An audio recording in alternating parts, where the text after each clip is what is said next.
नमस्कार, veto app में आपका बहुत बहुत स्वागत है। और क्रिक वीटो ऐप की इस नई एपिसोड में हम सुपर सैटरडे की बात करते हैं। डबल हेडर, दो मुकाबले होंगे। पहला मैच एमआई वर्सेस डीसी का होगा और ये मैच अरुण जेटली स्टेडियम में खेला जाएगा। और हमारे साथ हमेशा की तरह स्पोर्ट्स गुरु समीप राजगुरु हमारे साथ है। और सर, ये जो पहला मैच है ब्लॉकबस्टर होने वाला है, बिकॉज रोहित इस टीम में एमआई की बात करें और अगर दिल्ली की बात करें, लेकिन दोनों टीमें की खास बात ये अपना पिछला मैच दोनों जीत कर आई हैं। तो ऐसे में आप किसे मानते हैं कि भाई दिल्ली अपने घर पर खेलेगा और एमआई वो टीम है जिनके पास एक से बढ़कर एक नाम है, तो आपको किसका पलड़ा भारी लगता है? सबसे पहला तो यही है। जी हाँ, सुपर सैटरडे है, दो मैचेस है बॉस। और अब से कुछ देर में जो शुरू होने वाला है वो है दिल्ली कैपिटल्स बनाम मुंबई इंडियंस। मुकाबला कहां पर है? मुंबई की टीम जो है दिल्ली आई है। और मुंबई और दिल्ली की जब बात होती है ना, ये राइवलरी जो है ना, मतलब ये सोच लो कि 75-80 साल पुरानी है, क्योंकि रणजी ट्रॉफी से शुरू होती है ना। अब फिलहाल अगर मुश्ताक अली की बात करो, मुश्ताक अली में वो राइवलरी नहीं दिखती है, क्योंकि जब तक ये मुश्ताक अली की शुरुआत हुई है तब तक दिल्ली और मुंबई की वो टीमें फिसड्डी हो गई हैं,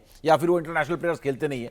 लेकिन रणजी ट्रॉफी तक तो मुंबई और दिल्ली जब आमने सामने होते थे, आप यकीन मानना, मैं अपने बचपन के दिनों की बात बता रहा हूं, 80s और 90s में लोग रेडियो ट्रांजिस्टर लेकर कमेंट्री सुनते थे दिल्ली और मुंबई के मैच की। तो इस तरीके का डार्बी मैच, जिसको डार्बी कहते हैं ना, डार्बी हुआ करता था। हिंदुस्तान पाकिस्तान अगर इंटरनेशनल में था तो मुंबई दिल्ली घरेलू क्रिकेट में हुआ करता था। तो उसी तरीके से Mumbai Indians versus Delhi Capitals एक ऐसा मुकाबला है जहां पर राइवलरी अपने आप आ जाती है, क्योंकि दोनों शहरों का नाम आ जाता है। अब बात करते हैं इस मैच की। इस मैच में जो है ना मोनू जी, सबसे बड़ी बात यह है कि यह मैच जो है टॉस का मोहताज नहीं है, क्योंकि ये डे मैच है। बिल्कुल सर। तो इसलिए मुझे लगता है कि जो भी टॉस जीतेगा उसको कोई ज्यादा फायदा नहीं होगा और एक अच्छा मुकाबला यहां पर देखने को मिलेगा। और मुंबई इंडियंस डेफिनेटली फेवरेट है। दिल्ली जीतकर जरूर आई है, लेकिन हमें यह मालूम है कि मुंबई की टीम इस समय बहुत आगे है। बहुत आगे है। और ऐसा नहीं, बल्कि जो हेड टू हेड आंकड़े हैं वो भी खुद बयां कर रहे हैं कि भाई अगर दोनों टीमों की बात करें, अब तक 37 मैचेस खेले गए, जिसमें से 16 मुकाबले डीसी जीता है और 21 मैचेस एमआई की टीम जीती है। हालांकि ये तो हेड टू हेड आंकड़े हैं, लेकिन देखा जाए भाई, रोहित रिकल्टन ने जैसा परफॉर्मेंस किया था पहले मैच में, केकेआर को बिल्कुल वन साइडेड हरा दिया था। और खासकर रोहित का जो फॉर्म है सर, आउटस्टैंडिंग बैटिंग उन्होंने की है। एक बार फिर से रोहित से उम्मीद होगी दिल्ली के इस मैदान पर। बिल्कुल। और रोहित ने जिस तरीके से बैटिंग की है उससे यह साबित किया है। सबसे बड़ी बात यह थी कि मैं उनकी फिटनेस देखना चाहता था, और रोहित पतले नहीं हुए, रोहित फिट हो गए। बिल्कुल। क्योंकि मैं पतले होने को फिट होना नहीं मानता। मैंने हमेशा कहा पतला होना फिट होना नहीं होता है। और जिन यंगस्टर्स ने पतला होना फिट होना नहीं होता है ये अगर नहीं देखा है, तो मैं इसका कॉन्टेक्स्ट आपको बता देता हूं। जो मेरे एज के हैं या फिर जो मुझसे बहुत छोटे भी हैं, उन्होंने वीरेंद्र सहवाग को देखा होगा। जब वो बहुत पतले होकर आए, कमबैक जब उन्होंने किया और सबने सोचा बड़ा फिट हो गया। भाई सहवाग तो फिट ऐसा हो गया कि बॉल जो थी बाउंड्री नहीं जा रही थी, क्योंकि ताकत कम हो गई थी। तो हमेशा वीरेंद्र सहवाग भी कहते हैं पतला होने का मतलब फिट होना नहीं होता है। लेकिन रोहित शर्मा फिट होकर आए, ये एक बहुत अच्छी बात है। और रोहित शर्मा के सबसे बड़ी चीज ये देखने को मिल रही है मुझे, वो बैकफुट पे भी बहुत अच्छा जा रहे हैं, टाइमिंग बहुत सेट है, और फ्रंट फुट पे भी निकल रहे हैं तो अच्छा मार रहे हैं। और जो हमें मालूम है कि रोहित शर्मा पावर प्ले के तो पावरफुल प्लेयर हैं ही हैं, और पावर प्ले के बाद भी उनका बल्ला थोड़ा चलता हुआ नजर आया, थोड़ा सा, ज्यादा नहीं। तो मैं चाहूंगा कि रोहित जो है वो थोड़ा सा पावर प्ले के बाद भी अपना जलवा बरकरार रखें। तो हम ये कह सकते हैं कि हाँ, रोहित अब जो है ना एक फिर से वो चैंपियन प्लेयर बन गया जो अपने दम पे टीम को जिता सकता है। लेकिन दिल्ली में थोड़ा सा मुझे लगता है कि रोहित को एडवांटेज मिलेगा। मैदान बहुत छोटे हैं, उनके अगर मिस हिट भी हो गए वो भी छक्के या चौके चले जाएंगे। और दिल्ली की पिच, हाल में जो हमने दिल्ली की पिच देखी है, वहां पर गेंद बैट पे आती है। बिल्कुल सर, है ना। तो जब अगर बल्ले पे बैट पे बॉल आ रही है, उछाल हमने देखा है कि दिल्ली में काफी अच्छी हो गई है। ऐसा नहीं है कि पहले की तरह बड़ा लो और स्लो है। दिल्ली की पिच में काफी काम हुआ है। बैटिंग के लिहाज से दिल्ली की पिच बेटर हुई है। तो ऐसे में आप अगर बात करो रोहित शर्मा की, तो आप रोहित से बहुत अच्छी बैटिंग देखने को उम्मीद कर सकते हो। लेकिन अगर आप दिल्ली की तरफ भी झांकोगे ना, तो दिल्ली की टीम भी बहुत वेल बैलेंस लग रही है, क्योंकि उन्होंने लखनऊ में जाके लखनऊ को जब हराया है, टीम चली नहीं है ओवरऑल उनकी, समीर रिजवी की वजह से वो जीत गए। लेकिन ओवरऑल अगर टीम उनकी देखेंगे, केएल राहुल और प्रथुम निशंका जैसे ओपनर है उनके पास, पृथ्वी शॉ को अभी तक झांकने का मौका नहीं मिला है, हालांकि उनको लिया हुआ है। लेकिन उसके बाद देखो अक्षर पटेल है, नीतीश राणा उम्मीद कर सकते हैं कि 2-1 मैच में चलेंगे जरूर। लेकिन उसके बाद आप देखो ट्रिस्टन स्टब्स जैसा प्लेयर भी, Stubbs excellent technically sound player है। तो ओवरऑल दिल्ली की टीम भी बहुत अच्छी है। लोंगी नेगेडी है, डेविड मिलर जैसा एक्सपीरियंस है। और अगर गेंदबाजी में भी आप देखो, दिल्ली की तरफ मैं आ रहा हूं, होम टीम की तरफ जल्दी जल्दी करेंगे, क्योंकि भाई आज प्रीव्यू है ये। विपरज निगम को अगर मैं छोड़ दूं तो उनकी बॉलिंग लाइनअप में भी टी नटराजन शानदार गेंदबाज है, और कमबैक कभी भी देखने को मिल सकता है, कुलदीप यादव और मुकेश कुमार। तो ओवरऑल दिल्ली की टीम भी बड़ी बैलेंस्ड है। तो इसलिए जो आपने शुरुआत में कहा ना कि आज हमें एक ब्लॉकबस्टर मुकाबला देखने को मिल सकता है। दोनों टीमें जीत कर आई हैं। दिल्ली की टीम मुंबई के मुकाबले पीछे जरूर है, लेकिन घर पर खेल रही है, तो ऐसे में उनका हौसला जो है वो काफी ऊपर होगा। तो ऐसे में एक टक्कर जो है आपको देखने को मिल सकती है। आप प्रोबेबल 11 या जिस भी तरह आप जाना चाह रहे हो, आप काफी उतावले हो रहे हो, नहीं। बार बार आपका हाथ ऊपर आ रहा है, आप बताएं मोनू जी। आपने जो टीम बताई है और ये जो कॉम्बिनेशन है, आई थिंक इस टीम की खास बात ये है कि अगर आप इनका लोअर मिडिल ऑर्डर देखेंगे, दिल्ली काफी की स्ट्रॉन्ग है जी, दिल्ली बिल्कुल कैपिटल्स, दिल्ली का, हाँ। क्योंकि आप 26 पे 4 हो गया था पिछले मैच में, उसके बाद भी इस टीम ने शानदार खेल दिखाया था और समीर रिजवी इस टीम के हीरो बने थे। लेकिन इस मैच में आपको भी लगता है कि ये जो कॉम्बिनेशन देखकर बड़ा इफेक्टिव है, खासकर लोअर मिडिल ऑर्डर, और जहां बड़े बड़े नाम हैं, चाहे आप ट्रिस्टन स्टब्स की बात करें, नीतीश राणा भी हालांकि नंबर 3 खेलते हैं, लेकिन मिलर किलर भी इस टीम में है। जो खासकर दिल्ली के लिए एक चीज बड़ी अच्छी लगती है दोस्तों, वो ये है अक्षर और कुलदीप के जो 8 ओवर है, शायद वो डिसाइडिंग फैक्टर हो सकते हैं इस मुकाबले में, आपको लगता है? नहीं बिल्कुल। और अगर आप इनके टीम देखो, इनके फास्ट बॉलिंग और अगर बाकी बातें भी देखो, तो मुझे लग रहा है कि टीम में बहुत दम है। और मैं इनके स्क्वाड में एक चीज देख रहा था कि कहीं ना कहीं अगर आप देखो जिस तरीके से इनके प्लेयर्स हैं, अगर आप दिल्ली कैपिटल्स में आप वो देखोगे ना, सबसे बड़ी चीज है कि बैटिंग की अगर बात करोगे तो केएल राहुल और प्रथुम निशंका जैसा क्वालिटी इनके पास है, ट्रिस्टन स्टब्स जैसी क्वालिटी है, ठीक है। लेकिन उसके बाद अगर आप देखोगे तो डेविड मिलर बहुत एक्सपीरियंस्ड एक बैट्समैन है, जो कि अभी तक इतना खास दिखा नहीं, पिछले कुछ समय से उसका बल्ला शांत चल रहा है, लेकिन आने की उम्मीद है कि डेविड मिलर भी पार्टी ज्वाइन करेगा, इतना बुरा भी हाल नहीं है उसका। लेकिन ओवरऑल अगर इनकी बॉलिंग में देखो तो वैरायटी बहुत है। अक्षर पटेल है ना, विप्रज निगम है, लेग ब्रेक गेंदबाज है, कुलदीप यादव है, फास्ट बॉलिंग की तरफ जाओगे लुंगी नेगेटी है, मुकेश कुमार है, टी नटराजन है, और इंपैक्ट प्लेयर के रूप में समीर रिजवी आ सकते हैं, आएंगे। तो ये दिल्ली की टीम में इतना कोई अच्छा परफॉर्मेंस नहीं दिखाया था लखनऊ में, लेकिन मैच जीत कर आए थे। तो आप जब स्ट्रगल कर मैच जीतते हो ना, तो कई बार क्या होता है कि आप बहुत आगे तक जाते हो। तो दिल्ली के लिए अच्छा ये हुआ है कि आपने स्ट्रगल भी किया, आपने अट्रैक्टिव क्रिकेट नहीं खेली, लेकिन आप इफेक्टिव क्रिकेट खेल के मैच जीतने में कामयाब हुए। तो मुझे इस टीम में ना जो मिक्स ऑफ प्लेयर्स हैं, बॉलर्स और बैटिंग का जो इनका जो मिक्स है, वो मुझे बड़ा शानदार लग रहा है डीसी का। और मुंबई की तरफ जाएंगे तो स्टार भरे हुए हैं, लेकिन दिल्ली की टीम मुझे बहुत अच्छी लग रही है कि भाई सडनली मुझे दिल्ली की टीम में दम नहीं दिख रहा था, लेकिन दिल्ली की टीम अगर अपने पोटेंशियल पे फायर करेगी तो ये एसआरएच जैसी टीम नहीं है कि एक तरफ बिल्कुल थका हुआ है जी मामला, है ना, केकेआर की तरह नहीं की बॉलिंग है ही नहीं है। तो ये उस तरीके की नहीं है टीम, इस टीम में दम है, बैलेंस टीम है ये।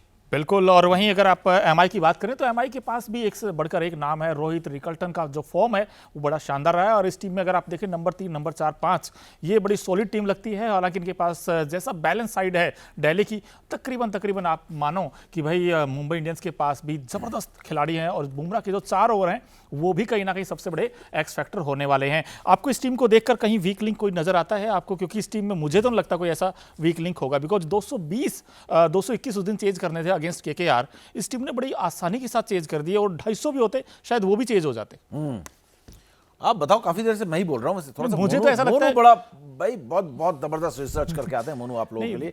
लेकिन मैं इससे पहले कि मुंबई इंडियंस की थोड़ी सी बात कर रहा हूं, एक छोटा सा कमेंट जी सर। मुंबई इंडियंस के बीचों बीच दिल्ली कैपिटल्स में आपको ताकत और कमजोरी क्या दिख रही है? मुझे इनकी सबसे बड़ी ताकत ये लगती है कि इनके पास समीर रिजवी और डेविड मिलर और ट्रिस्टन स्टब्स, ये जो 3 खिलाड़ी है ना, ओके, ये टॉप 3 से भी अच्छे हैं। अच्छा। क्योंकि टॉप 3 के पास वो इनकंसिस्टेंसी है। हालांकि केएल राहुल का देखिए हमेशा रहता है, उनका एलएसजी के साथ जब भी वो खेलते हैं वो जल्दी आउट हो जाते हैं, और उनके वहां पर खेले तभी फॉर्म नहीं था। बट इस टीम में आई थिंक दिल्ली कैपिटल्स के लिए अच्छी बात यह है कि भाई केएल राहुल तो है ही हैं, लेकिन जो नीचे की बैटिंग है उसमें दमखम है। अब अक्षर पटेल को अब देखते हैं किस नंबर पर वो बैटिंग के लिए प्रमोट करते हैं। हालांकि जो मर्जी कहे, ये टीम काफी सॉलिड है, मुझे टीम टॉप 4 की नजर आ रही है दोस्तों, क्योंकि इस टीम के पास सब कुछ है। सब कुछ का मतलब ये नहीं है कि यार इस टीम के पास मैं कोई एक कमजोरी निकालूं, कमजोरी मुझे एज ऑफ नाउ दिखती नहीं है। हालांकि बस इनके टॉप 3 से रन चाहिए, अब चाहे वो केएल राहुल स्टैंड करें या फिर जो बाकी बल्लेबाज हैं। प्रथुम निशंका का जो वर्ल्ड कप में हमने देखा 100 बनाया था उन्होंने अगेंस्ट ऑस्ट्रेलिया, सर वो जो पारी थी बड़ी शानदार पारी थी, बट उसके बाद उनके भी रन नहीं आए हैं। सो कहीं ना कहीं दिल्ली के लिए ये थोड़ा मुश्किल हो सकता है। लेकिन जो आपने सर पिच की बात की, पिच बड़ी मुंबई पे हम गए थे। जी सर, मुंबई की बैक टू मुंबई, इससे पहले की पिच की तरफ जाए, क्योंकि थोड़ी देर में आज मैच है, और आज सुपर सैटरडे है बॉस, और 2 मैचेस हैं आज। तो मुंबई इंडियंस की अगर बात करें तो इनके टीम में कोई क्या कमजोरी नजर आ रही है? जी हां, एक छोटी सी कमजोरी मुझे ये नजर आ रही है कि इनकी मुझे स्पिन अटैक इतनी पोटेंट, इतनी ताकतवर नहीं लग रही है। मतलब क्या है ना कि आपकी स्पिन अटैक की कमजोरी जो है छिप जाएगी, क्योंकि आपके पास बाकी डिपार्टमेंट्स बहुत ज्यादा एक्स्ट्राऑर्डिनरी है। लेकिन डिपार्टमेंट अगर स्पिन की बात करें तो मयंक मरकंडे कोई ऐसे जाने माने स्पिनर नहीं है, उन्होंने कई सीजन से खेल रहे हैं, लेकिन उन्होंने कुछ कमाल नहीं किया। और फिर आप आ जाओ जो उनके दूसरे स्पिनर है, ये अफगानी स्पिनर जो है गजनफर, तो वो भी कोई ऐसे, मैंने बता रहे थे कि बड़े मिस्ट्री टाइप गेंदबाज हैं और फलाना है। फर्स्ट मैच में मैं उनसे इंप्रेस नहीं हुआ, तो मुझे वो एक बॉक्स लग रहा है जो मुंबई इंडियंस का टिक नहीं हुआ है ऑक्शन के दौरान, और मैच के दौरान भी वो बॉक्स टिक नहीं हुआ है कि भाई ये जो है ठीक है चल जाएगा। लेकिन ये क्या है कि अभी तक ये छिप जाएगा क्योंकि बैटिंग इतनी स्ट्रांग है, फास्ट बॉलिंग इतनी अच्छी है, तो आप इसको छिपा कर ले जाएंगे। मुझे ये लग रहा है मुंबई इंडियंस की थोड़ी सी एक छोटी सी कमजोरी अगर कहूं, क्योंकि मयंक मरकंडे जो है पुअर बॉलिंग नहीं करते, एवरेज बॉलिंग वो करते हैं। गजनफर को भी अब एवरेज बॉलिंग करनी पड़ेगी, मुझे लग रहा है वो एवरेज से बिलो पार बॉलिंग की उन्होंने पहले मैच में की है, मतलब वो मिक्स थी उनकी बॉलिंग, कोई डिलीवरी बहुत अच्छी थी, कोई एकदम एवरेज बॉलिंग की है। तो मुझे ऐसा लगता है कि उस डिपार्टमेंट को अगर वो अबव एवरेज कर लेंगे तो उनकी कोई भी कमजोरी किसी भी बॉक्स, हर बॉक्स जो टिक हो जाएगा कि हर बॉक्स बिल्कुल बिल्कुल 10 on 10। हाँ, और जो पिच है वो भी यही कहती है कि देखिए बैटिंग सरफेस विकेट तो होगा ही होगा और आउटफील्ड भी काफी तेज होगी, छोटा मैदान है तो यहाँ पर आसानी से 200 तो आसानी से बनते ही हैं, लेकिन नजरें 250 पर भी होगी। आई थिंक दोनों टीमों के पास चेज भी हो जाएगा, बिल्कुल चेज भी हो जाता है यहाँ पर। और इस पिच पर हमने देखा है कि जो बीच के ओवर हैं स्पिनर को काफी अच्छी मदद मिलती है, और जो अक्सर और कुलदीप के 8 ओवर हैं, क्योंकि पिछले मैच में हमने देखा दोनों ने 3 आउट किए थे, तो इस मैच में उम्मीद रहेगी भाई अक्सर भी अच्छा करें और कुलदीप भी अच्छा करे। हालांकि जो स्टेडियम के स्टैट्स हैं वो दोस्तों ये कहते हैं अब तक 97 मैचेस हुए हैं और जिस टीम ने बैटिंग फर्स्ट की है उसने 44 जीते हैं, और जिस टीम ने चेज किया यानी कि बैटिंग सेकंड किया है उन्होंने 50 मैचेस जीते हैं। और हाईएस्ट स्कोर यहां पर 278 का रहा था जो एसआरएच वर्सेस केकेआर के बीच था, और एवरेज फर्स्ट इनिंग अगर आप स्कोर देखें तो यहां पर 170 के आसपास का ही है। तो आपके पॉइंट ऑफ व्यू से जो टीम टॉस जीतेगा आई थिंक उसको क्या करना चाहिए, पहले बैटिंग करे, स्कोर बोर्ड पर लगा दो 230 240। ये ज्यादा लंबा प्रीव्यू करने की जरूरत नहीं है, आखिरी चीज पर हम आ गए शायद, और मेरे को लगता है कि टॉस जीतो पहले बैटिंग करो जी, क्योंकि डे मैच है। डे मैच है दोस्तों, 3:30 बजे मैच शुरू होगा और दिल्ली का जो टेम्परेचर है वो करीब करीब 35-36 डिग्री के आसपास चल रहा है। इसका मतलब गर्मी है, कड़क धूप है और बादल भी छाए रहेंगे तो गर्मी होगी। तो इसका मतलब क्या होगा, इसका मतलब ये होगा कि पिच थोड़ी सी धीमी होगी। फर्स्ट इनिंग्स के मुकाबले दूसरे इनिंग्स में पिच थोड़ी सी धीमी होगी, और अगर पहले बैटिंग करने वाली टीम ने बड़ा स्कोर खड़ा कर दिया, बाद में बैटिंग करने वाली टीम के लिए यहां पर थोड़ा सा डिसएडवांटेज हो सकता है कि थोड़ी सी गेंद जो है नीचे रहने लगे या बैट पे उस तरीके से ना आए जिस तरीके से फर्स्ट इनिंग्स में था। तो टॉस जीतो पहले बल्लेबाजी करो क्योंकि ये डे मैच है, बड़ा सा स्कोर करो, और स्पिनर्स को यहां पर पूरे मैच के दौरान मदद मिलने वाली है, क्योंकि गेंद कितनी भी आप बात कर लो बैटिंग पिच है, क्योंकि डे मैच है, पिच थोड़ी सी तो ऊपर से रफ होगी तो स्पिनर्स को थोड़ी सी ग्रिप मिलेगी और फायदा मिलेगा। तो मुझे लग रहा है कि टॉस जीतो और पहले बल्लेबाजी करो और बाद में आराम से बॉलिंग करो, क्योंकि पिच थोड़ी सी ग्रिप करेगी तो स्पिनर्स भी गेम में आ जाएंगे। एमआई या फिर डीसी, फेवरेट कौन है? नहीं, 100% MI. MI by long distance, बहुत बहुत मतलब जबरदस्त टीम है एमआई की, कोई मुकाबला ही नहीं है। और दिल्ली कैपिटल्स जीत के जरूर आई है, टीम हमें अच्छी लग रही है, संतुलन दिख रहा है, लेकिन एमआई की टीम में जो स्टार प्लेयर्स हैं, एक एक प्लेयर कुछ ऐसे हैं जो अपने दम पे मैच जिता दें। तो मुझे लग रहा है कि मुंबई इंडियंस इस सीजन, 2 सीजन मैंने हमेशा कहा, हार्दिक पांड्या को जब कप्तान बना रहे थे वो सीजन उनका बहुत बड़ा डिजास्टर साबित हुआ, क्योंकि टीम एकदम उथल पुथल हो गई। रोहित शर्मा को कप्तानी से बाहर किया। पिछले सीजन में मुंबई इंडियंस जब तक सेटल होने शुरू हुई तब तक आईपीएल खत्म हो गया। इस सीजन मैच नंबर 1 से एक सुपर सेटल्ड टीम अगर कोई लग रही है तो मुंबई इंडियंस, बिल्कुल एकदम सेटल्ड।